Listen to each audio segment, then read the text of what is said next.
తెల్లవారుజామున 3 గంటలు. ప్రపంచమంతా ప్రశాంతంగా నిద్రపోతున్న సమయం.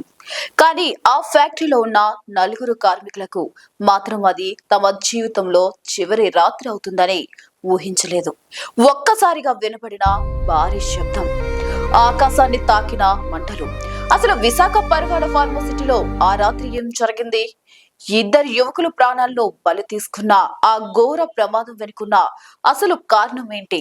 ఈ రోజు ఈ వీడియోలో దాని గురించి పూర్తిగా తెలుసుకుందాం. అనకాపల్లి జిల్లా పరవాడ ఫార్మాసిటీలోని జేఎస్ఈబి ఇండస్ట్రియల్ పార్క్ లో దక్షిణ ఎనర్జీ అనే కంపెనీ ఉంది.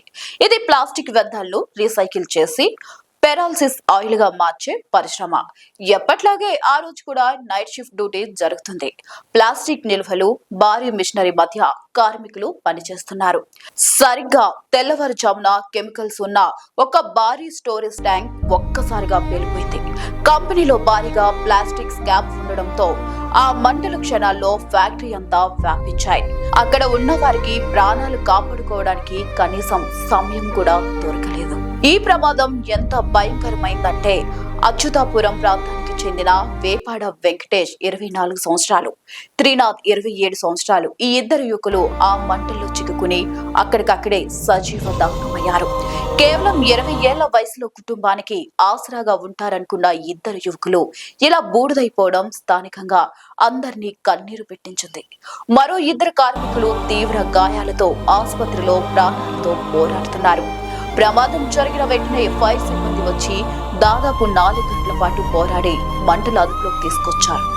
ఈ ఘటనపై ప్రభుత్వం వెంటనే స్పందించింది. ముఖ్యమంత్రి నారా చంద్రబాబు నాయుడు, డిప్యూటీ సీఎం పవన్ కళ్యాణ్ తీవ్ర దిగ్భ్రాంతి వ్యక్తం చేశారు.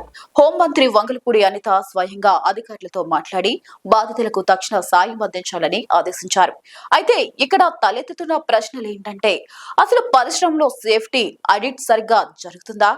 నిబంధనలు పాటించకపోవడం వల్లే ఇలాంటి ప్రమాదాలు జరుగుతున్నాయా? గతంలో కూడా ఫార్మసిటీలో ఇలాంటి ఘటనలు జరిగాయి. వీటికి శాశ్వత పరిష్కారం ఎప్పుడు? ఇలాంటి పారిశ్రామిక ప్రమాదాలు జరగకుండా ఉండాలంటే కంపెనీల యాజమాన్యాలు ఎలాంటి జాగ్రత్తలు తీసుకోవాలని మీరు అనుకుంటున్నారు? మరణించిన ఆ యువకుల కుటుంబాలకు ప్రభుత్వం ఎంత పరిహారం ఇవ్వాలి?